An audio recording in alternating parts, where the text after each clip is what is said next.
Good morning everyone. This is class 12th, subject chemistry, chapter number 10, haloalkanes and haloarenes, lecture number 5. In this lecture, I will be discussing stereochemical aspects of nucleophilic substitution reactions, and in the end, I will discuss the homework solution of lecture number 4. In the previous lecture, we discussed the stereochemical aspects of nucleophilic substitution reaction. In that, we discussed optical activity, plane polarized light, chiral and achiral. And chiral is defined as those objects which are non-superimposable on their mirror image. They are said to be chiral. Example is butane 2-ol. When we draw the structure of butane 2-ol, here one asymmetric carbon is present. Asymmetric carbon is in which carbon is bonded to 4 different groups, and therefore the center is known as asymmetric center or chiral center. Now how we can say that this butane 2-ol is chiral? So here is the butane 2-ol. Here carbon is bonded to 4 different groups. Now when we place a mirror in front of this molecule, mirror image is formed. Now these two mirror images are non-superimposable, and therefore we can say that butane 2-ol is a chiral molecule, or this molecule is chiral in nature. So from here there is one more definition, that is enantiomers. The stereoisomers related to each other as non-superimposable mirror images that are called enantiomers. So here butane 2-ol, it has non-superimposable images. So these stereoisomers are related to each other as non-superimposable mirror image. Therefore these are known as enantiomer. Enantiomer possess identical physical properties like melting point, boiling point, solubility. Enantiomers, they have same physical properties, melting point, boiling point and solubility. They only differ with respect to the rotation of plane polarized light. That is, if one of the enantiomer is dextrorotatory, then the other will be levorotatory. Means if one enantiomer will rotate the plane polarized light in clockwise direction, then the other enantiomer will rotate the plane polarized light in anti-clockwise direction. There is one more term in stereochemical aspect, that is racemic mixture. A mixture containing two enantiomer in equal proportion will have zero optical rotation, as the rotation due to one isomer will be cancelled by the rotation due to other isomer. So that is known as racemic mixture. Racemic mixture contain two enantiomer in equal proportion, and as we know that enantiomer, they differ with respect to the rotation of plane polarized light. So if one isomer rotates the plane polarized light in clockwise direction, then the other isomer rotates plane polarized light in anti-clockwise direction, and therefore they have net optical zero optical rotation. So this mixture is known as racemic mixture. And a racemic mixture is represented by prefixing DL or plus minus before the name, as D represents dextrorotatory, L represents levorotatory, and for dextrorotatory we will place positive sign in front of the name, and for levorotatory negative sign is there. For example, plus minus butane 2-ol. Now there is one more term in stereochemical aspect, that is racemization. Racemization is the process of conversion of enantiomer into racemic mixture. That is known as racemization. Next term is retention. Retention of configuration is the preservation of the integrity of spatial arrangement of bonds to an asymmetric center during a chemical reaction. It means that in retention, the product will have the same general configuration of groups around the stereocenter as that of reactant. For example, here this is the stereocenter to which 4 groups are attached. Now Y negative attack on this stereocenter. Now here Y negative will attack and this X will leave as halide ion. So when this incoming group forms bond at the same site through which this X depart, that is, the general configuration of group is same as in reactant as well as in product, or you can say that the product will have the same general configuration of groups around the stereocenter as that of reactant, and that is known as retention. Here is the example, reaction of alcohol with HCl. Now this hydroxyl group is replaced by Cl. So simply here chlorine is substituted in place of OH and no group is changing its position, and therefore this is known as retention. That is, the products will have the same general configuration of groups around the stereocenter as that of reactant. Now let us understand inversion, retention and racemization with the help of this example. So this is the alkyl halide. Now there are 3 outcomes for a reaction at an asymmetric carbon atom. This is asymmetric carbon atom. Now consider the replacement of group X by Y in the following reaction. So first case is when X is replaced by Y at the same position, that is, the general configuration of groups in product as well as in reactants are the same. That is known as retention. Now if Y attacks from the back side of this X, and here you can see the configuration of groups have changed, that is the X and Y in reactant and product have different positions. So that is known as inversion of configuration. And if A and B are in 50-50 proportion, then that is known as racemization, and this product is optically inactive as one isomer will rotate light in direction opposite to the other. So there are 3 cases when group Y attack from the same side of this X, that is, the general configuration of these 4 groups does not change, that is retention of configuration. If the position of groups changes, that is, here Y is attacking from the back side of this X and therefore the position of this Y changes, that is known as inversion of configuration. And if 50-50 proportion is there, then that is known as racemization. So in case of optically active halides, the product formed as a result of SN2 mechanism has the inverted configuration. Optically active halides which rotate the plane polarized light, here the center is asymmetric center or chiral center. Now when we treat this optically active halide with nucleophile, here OH negative is nucleophile, according to SN2 it has inverted configuration, because this OH negative, it will attack on this carbon from back side and this Br will leave as bromide ion. So in case of optically active halides, thus SN2 reactions are accompanied by the inversion of configuration. In case of optically active alkyl halides, SN1 reactions are accompanied by racemization.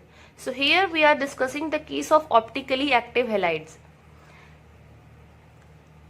In SN2, in case of optically active halides, SN2 are accompanied by the inversion of configuration, and in case of SN1, they are accompanied by racemization.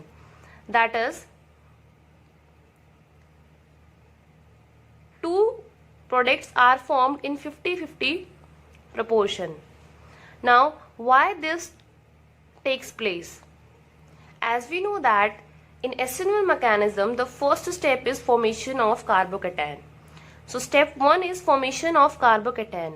Now as we know that carbocation is planar.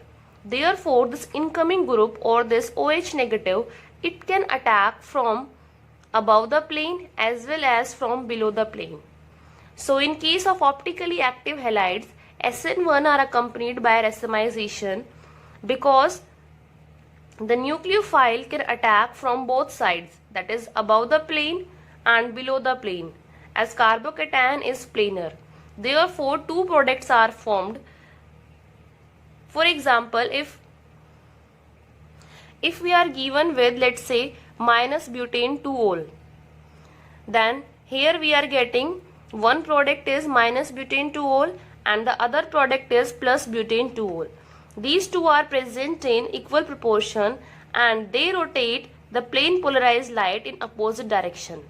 Therefore, we can say that in case of optically active halides, in SN1 mechanism or in SN1 reactions, they are accompanied by racemization and this product is optically inactive, because if this one isomer will rotate the plane polarized light in anti-clockwise direction, then the second isomer will rotate the plane polarized light in clockwise direction, and therefore overall product is optically inactive. So this is all about stereochemical aspect of nucleophilic substitution reaction, that is in SN1 and SN2. In case of optically active halides, in SN2 they are accompanied by inversion of configuration, and in case of optically active halides in SN1 reactions, they are accompanied by racemization. Second type of reaction is elimination reactions. When a haloalkane with beta hydrogen atom is heated with alcoholic solution of KOH, there is elimination of hydrogen atom from the beta carbon and a halogen atom from alpha carbon atom. As a result, an alkene is formed. Since beta hydrogen atoms are involved, it is called beta elimination reaction. Now here is the alkyl halide. This position through which the halogen atom is attached, this carbon is known as alpha carbon and the adjacent carbon is known as beta carbon, and these are known as beta hydrogen. So when an alkyl halide is treated with ethanolic KOH in presence of, or when alkyl halide is heated in presence of ethanolic KOH, then elimination will take place and alkene is formed. Now how this reaction takes place? This carbon is known as alpha carbon and this carbon is known as beta carbon. Now here are 3 beta hydrogen. In ethanolic KOH the concentration of base is, or you can see that the base is strong. So what it will do, this base B negative will abstract this beta hydrogen, and therefore the electron pair of this bond is shifted between carbon-carbon, and from here this X will leave as X negative. So when base abstract this proton, this bond is shifted between these two carbon-carbon and this X will leave as X negative. So here we are getting alkene. So whenever alkyl halide is heated in presence of ethanolic KOH, elimination reaction will take place and alkene is formed. This reaction is also known as dehydrohalogenation reaction, because in this reaction hydrogen and halogen is removed or is eliminated, and that is why this reaction is also known as dehydrohalogenation reaction. This is the case where we have one type of beta hydrogens are present. Now, if there is a possibility of formation of more than one alkene due to the availability of more than one beta hydrogen, usually one alkene is formed, and that is according to Sitjeff rule. First of all, we will discuss what is Sitjeff rule. Sitjeff rule is in dehydrohalogenation reaction, that is in elimination reaction, in beta elimination reaction, the preferred product is that alkene which has greater number of alkyl groups attached to the doubly bonded carbon atom. Let us understand this with the help of one example. Here is the alkyl halide. Now this position through which bromine is attached is alpha carbon, and here the adjacent carbon is known as beta carbon. So here two types of beta carbon are present, and therefore we have two types of beta hydrogen. Now there are two cases. Either we can remove beta hydrogen from this side or from this side. That is, there are possibility of two product, but only one product is formed as a major product. Now first case is when we remove Br from alpha carbon and hydrogen from this beta carbon. Now here we are getting this product CH3, CH2, CH2, CH double bond CH2, that is pent1ene. Now second case is when we remove beta hydrogen from this carbon atom. So here we are getting CH3, CH2, CH double bond CH, CH3. This is pent2ene. Now when we compare the stability of pent1ene and pent2ene, or you can say that when this alkyl halide is treated with ethanolic KOH, this product is major product, that is yield is 81%. Now here product is formed according to Sitjeff rule. If we see across this double bond, there are two alkyl group attached to this alkene, whereas in case of this product, here only one R group is there. More the number of alkyl groups, more stable will be the alkene, and therefore this product is major product. So when we have more than one type of beta hydrogen, in that case we will apply Sitjeff rule and alkene will form according to Sitjeff rule. Third type of reaction is reaction with metals. Most organic chlorides, bromides and iodides react with certain metals to give compound containing carbon metal bonds. Such compounds are known as organometallic compounds.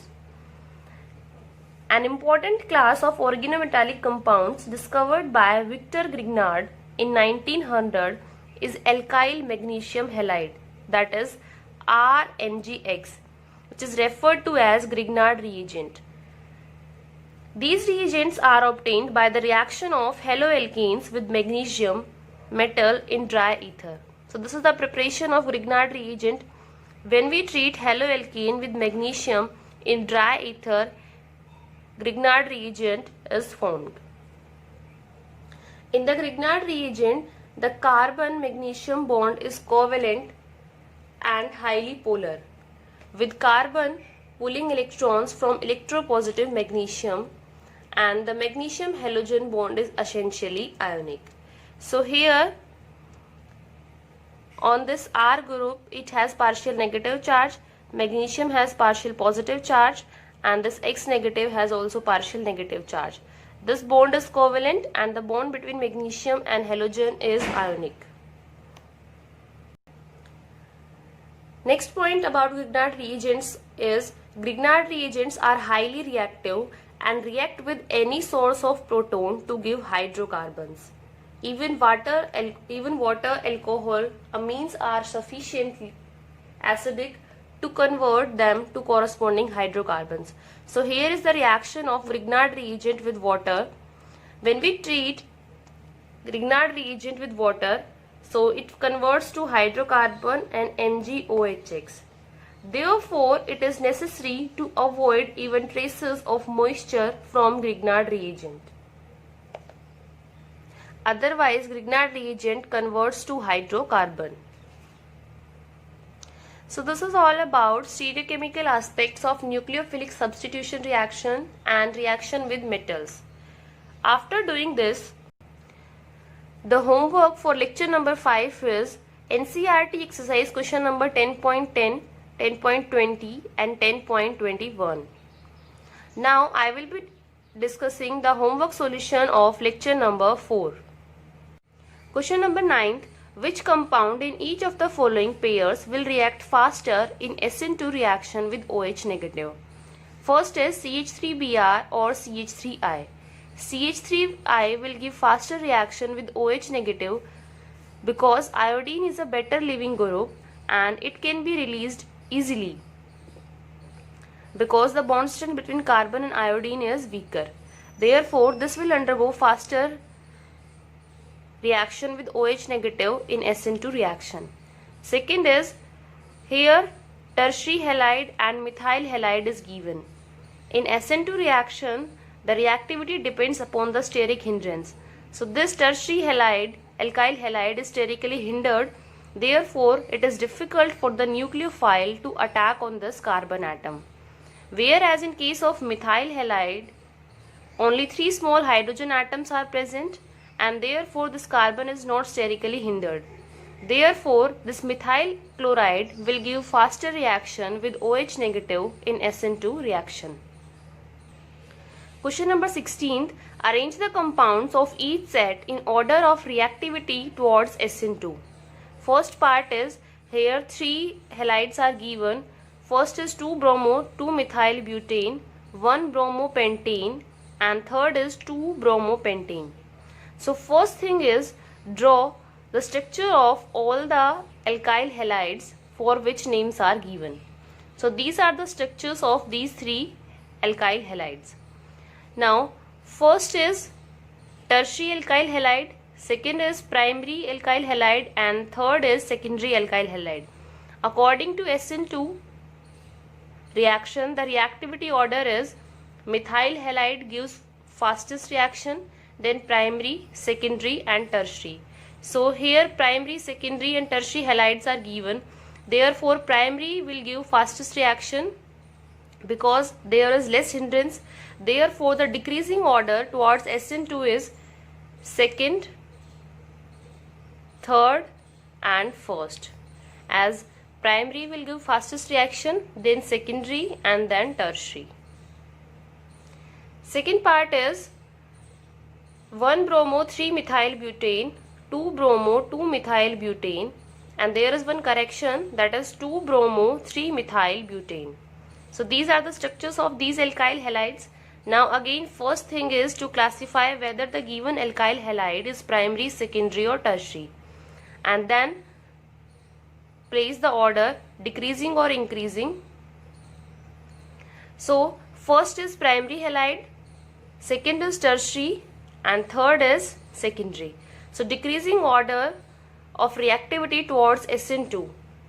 A, that is this first compounds give fastest reaction, then C and the least reactive is B because it is tertiary alkyl halide. Third part is 1-bromobutane, 1-bromo 2,2-dimethylpropane, 1-bromo 2-methylbutane and fourth is 1-bromo 3-methylbutane. So these are the structures of these given alkyl halides. Now here all the alkyl halides are primary. Now how to arrange these according to SN2 reaction? Now here all the alkyl halides are primary. Now second step is we will see the hindrance near the carbon atom to which halogen is attached. So in first compound there is no group attached on this carbon atom through which halogen is attached. Now in second case one bulky group is there near this carbon atom. In third compound again there are two bulky groups are present near this carbon atom, and in D bulky group is present but it is away from this carbon atom on which the nucleophile will attack. Therefore, the decreasing order of reactivity towards SN2 is A will give fastest reaction, then D, because this bulky group is away from the carbon atom on which the nucleophile will attack. Therefore, the nucleophile can easily attack. After D, C compound will give faster reaction, and B is the least reactive because there are three bulky groups near this carbon atom. Therefore, it becomes difficult for the nucleophile to attack on this carbon atom. So, this is the decreasing order of reactivity of these compounds in SN2 reaction.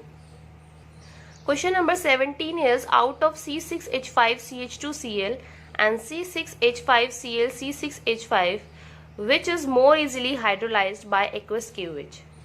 So in this question you have to explain on the basis of SN1 as well as SN2. Now first we are explaining on the basis of SN1 reaction.